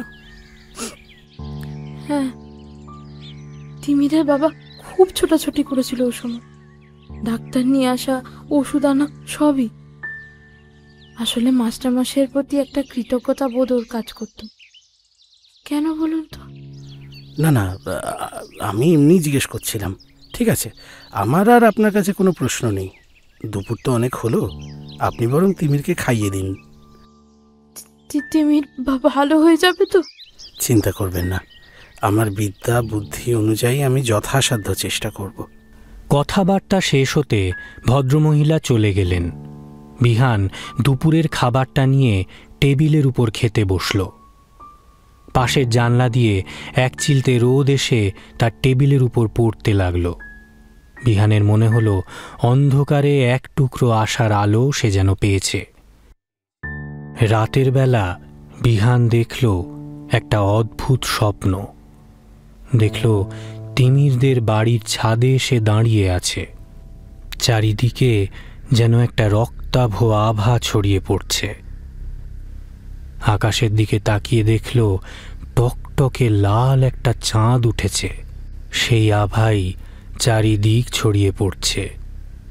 তারপর কোথা থেকে একটা কাক এসে ছাদের কার্নিশে বসে ডেকে যেতে লাগল। তীব্র কর্কশ ধ্বনিতে বিহানের মনে হতে লাগলো তার কানে তালা ধরে যাচ্ছে। আস্তে আস্তে সে যেন শ্রবণ শক্তি হারিয়ে ফেলছে। ঠিক সেই সময় তার ঘুম ভেঙে গেল। বিছানার উপরে হকচকিয়ে উঠে বসে সে দেখল জানলা দিয়ে একটা দমকা হাওয়া এসে দেওয়ালে লাগানো আয়নাটা টেবিলের উপর ফেলে দিল। বিছানা থেকে নেমে সে টেবিলের দিকে এগিয়ে গেল। আয়নাটা ধরে পর্যবেক্ষণ করতে করতে পিছন ফিরে দেখল তিমিরও উঠে বসে আছে। হাঁপাতে থাকা তিমিরকে বিহান জিজ্ঞেস করল, কি হলো তিমির, স্বপ্ন দেখেছ? তিমির মাথা নেড়ে হ্যাঁ বলল। কি স্বপ্ন দেখলে? বাবা এসেছিলেন আজ? বাবা আমায় নিয়ে যাবে বলেছে, আমার কাজ শেষ। নিয়ে যাবে? কোথায় নিয়ে যাবে? তিমির কোনো কথা না বলে বিহানের হাতে ধরা আয়নার দিকে চেয়ে রইল। বিহান তা দেখে বলল, আজও স্বপ্নে আয়না ভেঙেছে? তিমির নিরুত্তর। তারপর আবার বিছানায় শুয়ে পড়ল। বিহান আয়নাটাকে ভালো করে দেখল। না, একটাও আঁচড় লাগেনি এতে। সে আয়নাটা নিয়ে যথাস্থানে ঝুলিয়ে দিল। কিছুক্ষণ বিছানায় শুয়ে তার দেখা স্বপ্নের কথা ভাবতে লাগল। সম্পূর্ণ গোল রক্তিম চাঁদ দেখার অর্থ হল সেই মুহূর্তে কোনো অস্বাভাবিক সমস্যার মধ্যে ঢুকে আছে, সেটা তাকে ভয় পাওয়াচ্ছে। এই স্বপ্নের যে যথার্থতা আছে তা বিহান জানে। চারিদিকের পরিবেশ আর ঘটনায় এমন স্বপ্ন দেখা স্বাভাবিক, কিন্তু তার চিন্তার বিষয় কাকের অস্তিত্ব। মনস্তত্ত্ববিদ্যায় এর কোনো উত্তর তার জানা নেই, কিন্তু প্রচলিত আছে স্বপ্নে কাকের অস্তিত্বকে মৃত্যুর লক্ষণ হিসেবে ধরা হয়। পরের দিন খুব সকালেই বিহান উঠে পড়ল। শরীরের মধ্যে একটা চাপা উত্তেজনা কাজ করছে তার। কখন ইন্দ্রনীলের ফোন আসবে তার অপেক্ষা করতে থাকল। অপেক্ষার অবসান হল ঘড়িতে যখন 11টা বাজে। সকাল থেকে সে ছাদেই ঘোরাফেরা করছে। ছাদে না থাকলে যদি ফোনের নেটওয়ার্ক না থাকে সেই দুশ্চিন্তাই তার মাথায় ঘুরছিল। ফোনটা আসতেই এক মুহূর্তে সে ধরে নিল। ফোনের ওপাশ থেকে ইন্দ্রনীলের গলা ভেসে উঠল, এই খাতা পেন নিয়ে আয়, এই ফোন কলটা কিন্তু বেশ লম্বা হতে চলেছে, বুঝলি? আচ্ছা বেশ, একটু ধর তাহলে। বিহান তার ডায়েরিটা আর তার সাথে একটা পেন নিল। তারপর ঘরের ভিতরে থাকা চেয়ারটাকে টানতে টানতে ছাদে নিয়ে এসে তাতে বসল। হ্যাঁ হ্যাঁ হ্যাঁ, বল বল। ইন্দ্রনীল বলতে শুরু করল, এই শোন না, যে তথ্যগুলো আমি দিচ্ছি তার বেশিরভাগটা আমি ইন্টারনেটের সাহায্যে পেয়েছি, বুঝলি। তাই সম্পূর্ণভাবে এগুলো সত্যি কি মিথ্যে সেগুলো সত্যি কথা আমার যাচাই করার সময় হয়নি। তবে ঠাম্মার থেকে যেটুকু শুনেছি ঠিকই আছে এগুলো। বেশ বেশ, বাকিটা তো তুই দেখবি। তুই আমাকে অনেকগুলো নাম দিয়েছিলিস, তার মধ্যে কালনেমি নিয়ে তথ্য ঘাটতে গিয়ে আমি বাকিগুলোর সন্ধান পাই। আচ্ছা, 3টি পুরাণ ও রামায়ণেও কিন্তু কালনেমির উল্লেখ আছে, বুঝলি। আচ্ছা, এবার প্রথমে আসি স্কন্দ পুরাণের কথায়। এখানে দেবতা আর অসুরদের সমুদ্র মন্থনে উল্লেখ আছে। সমুদ্র মন্থনের নেতৃত্ব একদিকে তো জানিস দেবরাজ ইন্দ্র ছিল, আর একদিকে ছিল অসুর বালি। বালি মারা যাওয়ার পরই নেতৃত্বে ভার নেয় কালনেমি নামের এই অসুর। আচ্ছা, জানিস কালনেমি এতটাই শক্তিশালী ছিল যে তাকে পরাস্ত করার জন্য ভগবানদের কিন্তু বিষ্ণু সাহায্য নিতে হয়েছিল। এবার আসি বরাহ পুরাণের কথায়। সেখানে হিরণ্যাক্ষ আর হিরণ্যকশিপু এদের কথা বলা আছে। এরা দুজন আবার কিন্তু ভাই ছিল। এই হিরণ্যাক্ষর ছেলেই হলো কালনেমি, যে কিনা পুনরায় ভগবান বিষ্ণুর হাতেই মারা যায়। আচ্ছা, হিরণ্যাক্ষকে হত্যা করে বিষ্ণু বরাহ অবতারে। আর হিরণ্যকশিপুর ছেলেই হলো প্রহ্লাদ, যার কথা আমরা আগের দিনও বলেছিলাম। এবার আসি বিষ্ণু পুরাণে, যেখানে বেশিরভাগটাই ভগবান কৃষ্ণের কথাই বলা আছে। সেখানে যে কংসের কথা আমরা শুনি, এই কংসই হলো কালনেমির পুনর্জন্ম, সেই কালনেমি যার কথা বরাহ পুরাণে আছে। আচ্ছা, এগুলো বাদ দিয়েও কিন্তু রামায়ণেও কালনেমির উল্লেখ আছে, জানিস। আচ্ছা, যদিও রামায়ণের কালনেমি আর পুরাণের কালনেমি এক কিনা সেটা জানা নেই। রাবণের কথায় কালনেমি গন্ধমাদন পর্বতে গেছিল হনুমানকে সঞ্জীবনী নেওয়ার থেকে আটকানোর জন্য। যদিও সে সফল হয়নি, হনুমানের হাতেই হত্যা হয়েছিল সে। এছাড়া বাকি থাকে মারিচ আর সুবাহু। এদের কথা আমরা জানতে পারি রামায়ণের অরণ্যকাণ্ড থেকে। মারিচ ও সুবাহু এরাও আবার দুই ভাই। সুবাহুকে বিশ্বামিত্র মুনির আশ্রমে রামই হত্যা করেছেন, আর পুরো ঘটনাটা দেখে মারিচ দণ্ডকারণ্যে চলে যায়। আচ্ছা, সেখানে তার রামের সাথে যুদ্ধ হয়, কিন্তু সে কোনোভাবে ওখান থেকে বেঁচে পালায়। তারপর ঘটনা তো আমরা সবাই জানি, মারিচ রাবণকে সীতাহরণ কাণ্ডে সাহায্য করে। আবার এই মারিচেরই পুত্র হলো কালনেমি, যাকে হনুমান হত্যা করেছিল মৃত সঞ্জীবনী আনতে গিয়ে। আচ্ছা, কথাগুলো শুনে বিহানের তিমিরের মুখোশ পরার কথা মনে পড়ল। সেদিন রাতে তিমির বলেছিল সে সুবাহু। এরপর বিহান কিছু একটা ভেবে ডায়েরিতে লিখল দণ্ডকারণ্য। দণ্ডী নামটা অনেকটা কাছাকাছি শুনতে এর সাথে। সুনন্দবাবুকে সেটাও প্রভাবিত করতে পারে। তারপর 3টে কথা পরপর লিখল: কালনেমি, পুনর্জন্ম, সঞ্জীবনী। বিহানের মনে হলো সে অনেকটাই বুঝে ফেলতে পেরেছে সুনন্দ ঘোষের মনে কি চলছিল। সে ইন্দ্রনীলকে বলল, আর কোনো তথ্য আছে? আর একটা আছে। আমি কালনেমি কথার অর্থ বুঝতে পারছিলাম না, তাই একটু ঘাটাঘাটি করতে কয়টা জিনিস পেলাম। আচ্ছা, কালনেমিকে যদি শব্দের উৎপত্তি অনুসারে ভাঙা যায়, তাহলে কাল অর্থাৎ সময় এবং নেমি অর্থাৎ চাকার অংশবিশেষ বলা যেতে পারে। আচ্ছা, একসাথে সময়চক্র বলতে পারিস। আচ্ছা, তবে কালনেমি বলতে সময়চক্রের সেই সময়কে বলা আছে যখন অপরাহ্ন সূর্যাস্তের দিকে ঢলে পড়ে। এছাড়া অসুর কালনেমি, যার কথা স্কন্দ পুরাণে আছে, সে অন্ধকারময় সময়কে বিবৃত করে। আচ্ছা, পুরাণ অনুযায়ী দিন যত রাতের দিকে গড়িয়ে যায় কিংবা দাপর যুগ যত কলিযুগের দিকে এগিয়ে যায়, কালনেমির শক্তি তত বৃদ্ধি পেতে থাকে।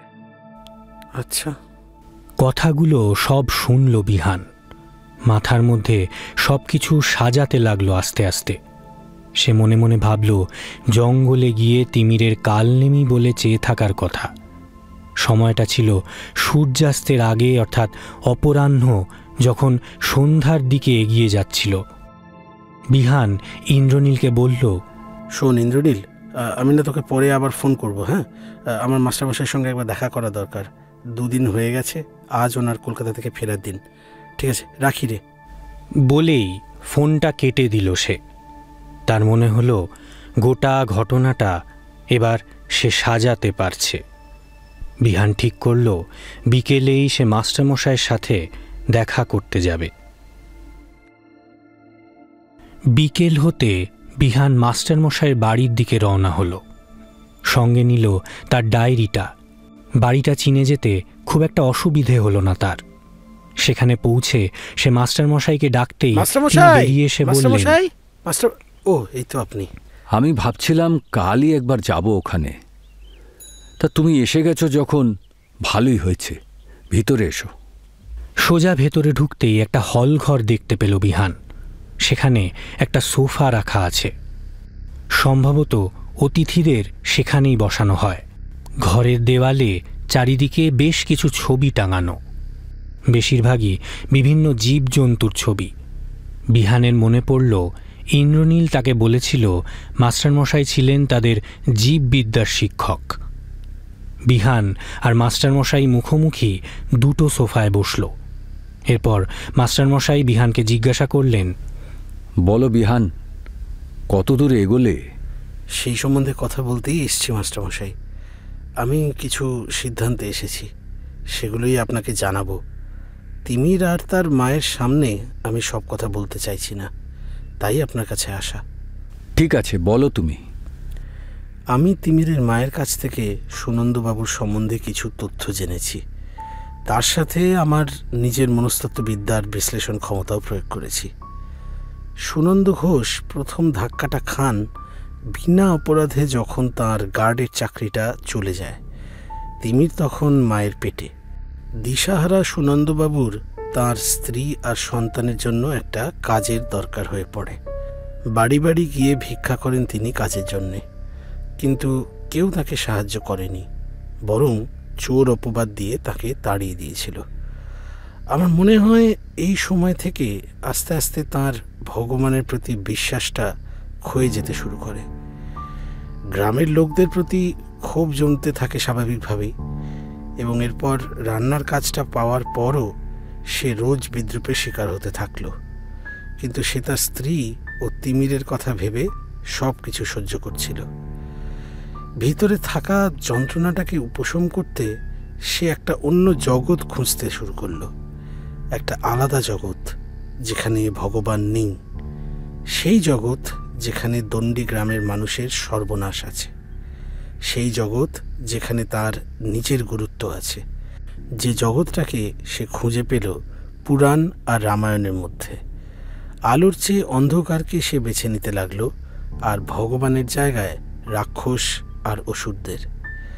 আস্তে আস্তে সুনন্দবাবু রামায়ণ এবং পুরাণের অসুর রাক্ষসদের নিয়ে চর্চাটা এমন পর্যায়ে নিয়ে গেলেন যেখানে তিনি পুরাণ ও রামায়ণকে এক সূত্রে গাঁথার একটা চাবিকাঠি পেলেন কালনেমির মধ্যে দিয়ে। কালনেমি? হ্যাঁ, সেই কালনেমি যার কথা সে আপনাকে বলেছিল। সে বলেছিল কালনেমি আসবে। আপনি নিশ্চয়ই খেয়াল করেছেন তিমিরের ঘরে বেশ কয়েকটি রাক্ষসের মুখোশ ছিল। তিমিরের কাছ থেকে আমি জানতে পারি সেগুলো রাবণ, হিরণ্যক্ষ, হিরণ্যকশিপু, মারিচ, সুবাহু, কংস এবং কালনেমির মুখোশ। আমার মনে হয় এখানে সে অসুর কালনেমির কথা বলতে চেয়েছিল, যার কথা স্কন্দ পুরাণে পাওয়া যাবে, যাকে অন্ধকার সময়ের সাথে তুলনা করা হয়, যাকে আবার আটকাতে দেবতাদের বিষ্ণু শরণাপন্ন হতে হয়েছিল। এর সাথে সে বরাহ পুরাণ ও বিষ্ণু পুরাণ থেকে জেনেছিল রাক্ষস কালনেমির পুনর্জন্মের কথা। বরাহ পুরাণে পাওয়া যায় হিরণ্যক্ষ, হিরণ্যকশিপু এবং হিরণ্যক্ষের ছেলে কালনেমির কথা, যার পুনর্জন্ম হয় কংস হয়ে। তার কথা আছে বিষ্ণু পুরাণে। সুনন্দবাবুর হয়তো মনে হয়েছিল সে কালনেমিকে ফিরিয়ে এনে এই দণ্ডী গ্রামকে ও তার মানুষদের শেষ করে একটা নতুন যুগের সূচনা করবে। হয়তো তার নিজেকে সেই পথের দিশারি মনে হতে লাগলো। তিনি হয়তো মনে করছিলেন তার জন্মই হয়েছে এই বিশেষ কারণে। কল্পনায় নিজেকে অন্ধকার সময়ের দূত ভাবতে লাগলেন। এই লক্ষণগুলো প্রধানত নার্সিসিস্টিক পার্সোনালিটি ডিসঅর্ডারের মধ্যে পড়ে। এই ধরনের মানুষ নিজের সম্মান ক্ষুণ্ণ হলে প্রতিশোধের আগুনে সবাইকে ছাড়খাড় করে দিতে একবারও পিছপা হয় না। আমার অনুমান অনুযায়ী সুনন্দ ঘোষও এই সমস্যাগুলোতেই ভুগছিলেন। কি বলছো বিহান? দণ্ডী গ্রামের মানুষের সর্বনাশ? আগে হ্যাঁ, তাদের সর্বনাশ। শুধু ব্যতিক্রম ছিলেন আপনি। আপনি তার দুঃসময়ে পাশে দাঁড়িয়েছিলেন। আপনার প্রতি সে ছিল কৃতজ্ঞ। আপনার নামের মধ্যে সে রাক্ষস হিরণ্যকশিপুর পুত্র প্রহ্লাদকে খুঁজে পেয়েছিল। আপনি ভগবানে বিশ্বাসী হলেও আপনাকে সে তাদেরই একজন ভাবত, যেমনটা ছিল প্রহ্লাদ। রাক্ষস বংশে জন্ম নিয়েও সে ছিল বিষ্ণুর ভক্ত। প্রহ্লাদ দত্ত একটাও কথা বললেন না, শুধু বিস্ফারিত চোখে বিহানের দিকে চেয়ে রইলেন। যাই হোক, ফিরে আসি কালনেমির কথায়। এই কালনেমিকে ফিরিয়ে আনতে সে রামায়ণ আর পুরাণকে এক সুতোয় বেঁধে ফেলেছিল। রামায়ণের কালনেমি ছিল বহুরূপী মারীচের পুত্র, আর রামায়ণেই ছিল সঞ্জীবনীর সন্ধান। এছাড়া এই যোগসূত্র স্থাপন করতে আমার মনে হয় দণ্ডী গ্রামের সঙ্গে দণ্ডকারণ্যের নামের যে মিল, সেটাও তাকে কিছুটা প্রভাবিত করেছিল। যে দণ্ডকারণ্যে থাকত মারীচ, তার মনে হয়েছিল সঞ্জীবনী দিয়ে সে কালনেমিকে ফিরিয়ে এনে আবার অন্ধকার যুগের সূচনা করবে। সেই জন্যেই তাঁর কল্পনার জগতে স্থান পায় মারীচ ও সুবাহু। তিমির নিজেকে সুবাহু ভাবত, তার প্রমাণ আমি পেয়েছি। আমার মনে হয় সুনন্দবাবু নিজের সাথে সাথে তিমিরকেও তার কল্পনার জগতে টেনে নিয়ে যেতে চাইতেন। তিমিরের শিশু মনও খুব সহজেই সেই কল্পনা জগৎকে আপন করে নিতে থাকত। তিমিরকে বলা হয় সে সুবাহু এবং তার কাজ মারীচের যত্ন নেওয়া। তিমিরও তাই করে। রোজ রাত্রে সে দুধ নিয়ে ছাদে যেত মারীচকে খাওয়াতে। যদিও রামায়ণের মারীচের সাথে সামঞ্জস্য রেখে এই মারীচেরও কোনো রূপ সুনন্দবাবু দেননি, সেটা আমি তিমিরকে বলতেও শুনেছি। আমি নিজের চোখে একদিন বিড়ালকে দুধ খেয়ে যেতে দেখেছি। তিমির তাকে মারীচ বলেছিল। এছাড়া আমি একবার তিমিরকে নিয়ে তার মার অনুমতি ছাড়াই পশ্চিমের জঙ্গলে যাই। সেখানে তিমির কোনো এক পাখিকে মারীচ বলছিল। আমি জানি আমি তিমিরকে নিয়ে এভাবে আমার জঙ্গলে যাওয়াটা উচিত হয়নি, তার জন্য আমি লজ্জিত। কিন্তু সেখানে গিয়ে তিমির সন্ধ্যের আগের মুহূর্তকে কালনেমি বলে উঠেছিল। অর্থাৎ কালনেমির সাথে যে অন্ধকারের একটা যোগ রয়েছে, সেটা তার মনে গেঁথে দেওয়া হয়েছিল। বিহান মাস্টারমশাইয়ের মুখের দিকে চেয়ে বুঝতে পারল না তিনি জঙ্গলে যাওয়ার কথা শুনে অসন্তুষ্ট হয়েছেন কিনা। বিহ্বল হয়ে তিনি শুধু বিহানের কথা শুনে যাচ্ছিলেন। সবশেষে সুনন্দবাবু রাবণকে বেছে নিলেন তাঁর রক্ষাকর্তা হিসাবে। এর একটাই কারণ, তিনি জানতেন যে রাবণ বিভিন্ন জায়গায় পূজিত হন, আর তাঁর কল্পনার জগতে অসুর কালনেমি ছাড়া রাবণই ছিল সবচেয়ে শক্তিধর।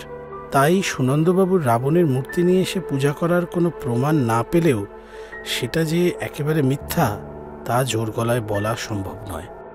এত নিপুণতার সাথে নিজের চাহিদা অনুযায়ী পুরাণ ও রামায়ণের তথ্য মিশিয়ে যে এমন কল্পনার জগৎ বোনা যায়, তা সুনন্দ ঘোষের কথা না জানলে বিশ্বাস করা সম্ভব নয়। তিমিরের মধ্যে আমার মনে হয় না কোনো সমস্যা রয়েছে। বাচ্চাদের মন সাধারণত কল্পনাপ্রবণই হয়। তাই সুনন্দ ঘোষের বানানো জগৎটাকেই তিমির আপন করে নেয়। বাবার এতটাই কাছের ছিল সে যে বাবা নিখোঁজ হতেই সে তার সঙ্গহীনতায় ভুগতে ভুগতে তার ফিরে আসার স্বপ্ন দেখতে শুরু করে। যদিও আমি জানি না সুনন্দবাবু কোথায় বা কেন নিখোঁজ হয়েছেন, তবে আমার তথ্যের ভিত্তিতে তিমিরকে সুস্থ করে তুলতে বেশি সময় লাগবে না। আমি কাল থেকেই তা শুরু করব। মাস্টারমশাই সব শোনার পর কিছুক্ষণ চুপ করে রইলেন। তারপর বললেন, তোমার জন্য হয়তো কোনো প্রশংসাই যথেষ্ট নয়। এত জটিল একটা সমস্যাকে এই কদিনের মধ্যে তুমি বুঝে ফেললে শুধুমাত্র তাৎক্ষণিক বুদ্ধি আর বিচারধারা দিয়ে। তোমার জন্য একটা পরিবারের মুখে হাসি ফুটে উঠবে। তোমার এই বিদ্যা আমার কিন্তু বেশ ঈর্ষার কারণ হয়ে দাঁড়াচ্ছে। কি যে বলেন! বলতে বলতে মাস্টারমশাই হেসে ফেললেন। বিহানও হেসে ফেলল মাস্টারমশাইয়ের কথা শুনে। এরপর বিহান উঠে যাওয়ার উপক্রম করতেই মাস্টারমশাই তাকে বসতে বলে চা খেয়ে যেতে বললেন। বিহানের হাজার না সত্ত্বেও তিনি শুনলেন না। তিনি ভেতরে চলে গেলেন চায়ের কথা বলতে। বিহান ততক্ষণে উঠে দাঁড়িয়ে দেওয়ালে টাঙানো ছবিগুলো দেখতে লাগল। বিভিন্ন রকম প্রাণীর ছবি, বেশিরভাগই বিহান চেনে না। ছবিগুলোর নিচে তাদের নাম লেখা। প্রথমটা বিহান চেনে, ডোডো, যা অনেক দিন আগেই বিলুপ্ত হয়ে গিয়েছে। পরের ছবিটি বিহান চেনে না, তার নিচে লেখা তাসমেনিয়ান টাইগার। এর পরের ছবির তলায় লেখা জাঞ্জিবার লেপার্ড। দেখতে দেখতে 4 নম্বর ছবিটায় বিহানের চোখ আটকে গেল। প্রাণীটির নাম না জানলেও সে চেনে, এটা একটা বাদুড়, যার শরীর এবং ডানা দুটো সাধারণ বাদুড়ের থেকে বেশ বড়। গায়ের রং সোনালি। নিচের দিকে তাকিয়ে দেখল লেখা আছে গোল্ডেন ক্রাউন ফ্লাইং ফক্স। এরকমই দেখতে এক প্রাণীকে সে তার স্বপ্নে দেখেছে। বিহানের শির দাঁড়া দিয়ে বেয়ে গেল একটা ঠান্ডা স্রোত। এরকম প্রাণী যে বাস্তবে থাকতে পারে সেটা সে কখনো ভাবেনি। মাস্টারমশাই হল ঘরে ঢুকে দেখলেন বিহান ছবিগুলোর সামনে দাঁড়িয়ে। কাছে এগিয়ে গিয়ে ছবিটার দিকে তাকিয়ে বললেন, এটা ফ্লাইং ফক্স। এদেরকে সাধারণত ফিলিপিন্সে পাওয়া যায়। বিহান সব শুনে ভয়ে ভয়ে তাকে জিজ্ঞাসা করল, এরা কি রক্ত খায়? না না, এদেরকে দেখতে ভয়ানক হলেও এরা রক্ত খায় বলে আমার তো জানা নেই। বিহানের মনের মধ্যে একটা আশঙ্কা তৈরি হয়েছে। এটা কি সম্পূর্ণভাবে একটা কাকতালীয় ঘটনা? সে হয়তো স্বপ্নে সোনালী বাদুড় দেখেছিল, কারণ মারীচকে সোনার হরিণ হিসেবে রামায়ণে বলা আছে। আবার হয়তো বা না, সে তো স্বপ্নে ফেলে দেওয়া মাটির ভাঁড়টা পরের দিন ঘুম থেকে উঠে ছাদে খুঁজেই পায়নি। এছাড়া দ্বিতীয় দিন রাতে কোনো কিছু একটা মাটিতে ঘষার আওয়াজ সে পেয়েছিল, যার রহস্য তার অজানা। হয়তোবা তিমির সন্ধ্যার সময়টাকে কালনেমি বলেছিল, অথবা সে সত্যি জঙ্গলে কাউকে দেখেছিল। তাছাড়া তার যখন স্বপ্ন দেখে ঘুম ভেঙেছিল, দমকা হাওয়ায় আয়নাটা পড়ে গিয়েছিল। তিমিরও ঘুম থেকে উঠে সেই আয়নার দিকে চেয়েছিল। তিমিরের স্বপ্নের ভাঙা আয়নারও কোনো সমাধান সে করতে পারেনি। নিজেকে একের পর এক প্রশ্নবাণে জর্জরিত করতে লাগল সে। লৌকিকতা ও অলৌকিকতার মাঝখানে আটকে যেতে লাগল সে। বিহানের মনে হলো তার সমস্ত বিশ্লেষণেরই যেন দুটো দিক রয়েছে, একটা লৌকিক দিক আর একটা অলৌকিক। কোনো রকমে চাটা খেয়ে বিহান উঠে দাঁড়ালো। তার নিজের সব যুক্তি এখন নিজের কাছেই খাপ ছাড়া লাগছে। সে আর বেশি ভাবতে পারছে না। বেরিয়ে যাওয়ার সময় মাস্টারমশাই হাসতে হাসতে বললেন,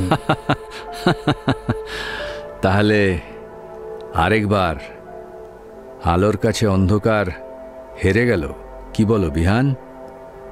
যেমনটা বিষ্ণুর কাছে কালনেমি। বিহানের হাসি পেল না। তার মনের মধ্যে কথাটা শুনে যেন অস্বস্তি আরো বেড়ে গেল। সে মনে মনে ভাবতে লাগল, এই গ্রামে আসাটা কি তাহলে তার ভবিতব্য? চিন্তা শক্তি লোপ পাচ্ছে তার আস্তে আস্তে। সে ধীরে ধীরে সেখান থেকে বেরিয়ে এলো। তার মনে হতে লাগলো তার হাতে বেশি সময় নেই, যেন খুব শীঘ্রই খারাপ কিছু হতে চলেছে। তিমিরদের বাড়ি ফিরে এসে বিহানের প্রচণ্ড মাথা ব্যথা শুরু করল। রাতের বেলা সে কোনো খাবার না খেয়েই শুয়ে পড়ল। তার মাথার মধ্যে আগের দিন দেখা কাকের স্বপ্নটা ঘুরতে লাগল। হয়তো সত্যিই কোনো দুর্ঘটনা ঘটতে চলেছে তার সাথে, হয়তো তার মৃত্যু। সেটা শুধু সময়ের অপেক্ষা। ভাবতে ভাবতে তার দু চোখ বুজে এলো। ঘুম ভাঙল যখন, তখন সে দেখল তিমির তার পাশে নেই। সে ঘরের এক কোণে দাঁড়িয়ে আছে। তার সাথে আর একটা ছায়ামূর্তিও আছে। বিহান তাকে চিনতে পারল না। ভয়ে সে বিছানার উপর উঠে বসল। তিমিরের নাম ধরে ডাকতে গিয়ে দেখল গলা দিয়ে আওয়াজ বেরোচ্ছে না। এমন সময় ছাদের দিক দিয়ে একটা খসখস আওয়াজ পেল সে। মাটি ঘষে ঘষে কিছু একটা আসছে। এই আওয়াজটা তার চেনা। এরকমই আওয়াজ সে পেয়েছিল সেদিন ছাদ থেকে, কিন্তু কি ছিল সেটা বিহান বুঝতে পারেনি। তবে আজ সে দেখতে পেল একটা বিশাল বড় সাপ, এতটাই বড় ও মোটা যে ছাদ দিয়ে আসার সময় তার গায়ের সাথে ঘষা লেগে আওয়াজটা তৈরি করছে। বিহানের মনে পড়ল জঙ্গলে দেখা বিশাল সাপের খোলসের কথা। সাপটা ঘরে ঢোকার সাথে সাথেই হঠাৎ একটা তীব্র হাওয়ার স্রোত বইতে শুরু করল। সেই হাওয়ায় টেবিলের উপর রাখা হ্যারিকেনটা পড়ে গিয়ে টেবিলে আগুন ধরে গেল। সেই আগুনে বিহান দেখল সাপটা সোনালি শরীরটা চকচক করছে। এমন সময় তিমিরের সাথে থাকা ছায়ামূর্তিটা বিহানের দিকে আঙুল তুলে একটা ফিসফিসে গলায় বলল,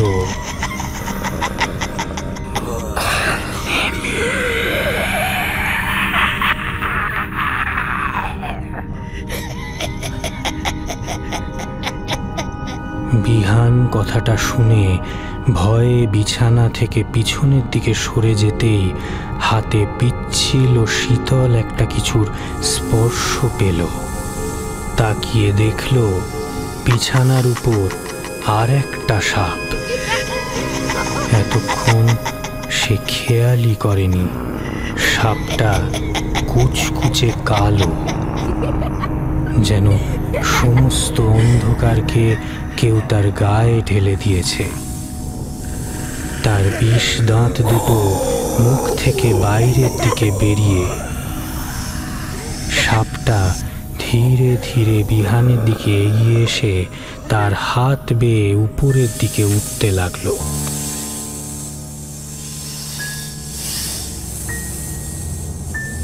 বিহানের মনে হলো তার চেতনা লোপ পাচ্ছে, তার শরীর অবশ হয়ে আসছে।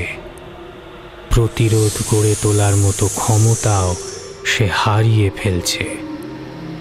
সে স্থির হয়ে সেখানেই বসে থাকল। সাপটা তার হাতটাকে পেঁচিয়ে উঠে মাথাটা বিহানের মুখের কাছে এনে তার চেরা জিভটা দিয়ে তার মুখে বারবার স্পর্শ করতে লাগলো। বিহান বুঝল সে তার জ্ঞান হারাচ্ছে।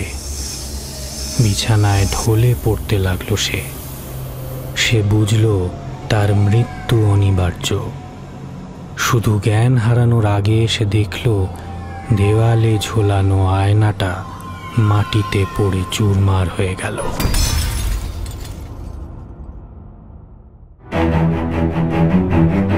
শুনছিলেন মারিচ, ইন্দ্রনীল দেবনাথের চরিত্রে শঙ্খ শুভ্র সান্যাল, দোকানদার বীরেন দাস, বিহান চ্যাটার্জি প্রিয়ম ঘোষাল, প্রহ্লাদ দত্ত ইন্দ্রজিৎ রায়, তিমির বিপ্র রায়, তিমিরের মা সায়ন্তনী ব্যানার্জি, ছায়ামূর্তি প্রিয়ম ঘোষাল ও সোমনাথ ঠাকুর, গল্পের সূত্রধার সোমনাথ ঠাকুর, গল্প রচনা সৌভিক হালদার, শ্রুতিনাট্যরূপ ও পরিচালনা সোমনাথ ঠাকুর, শব্দগ্রহণ স্টুডিও গান্ধার, আবহ সঙ্গীত ও কারিগরি সহায়তা সাগর দাশগুপ্ত।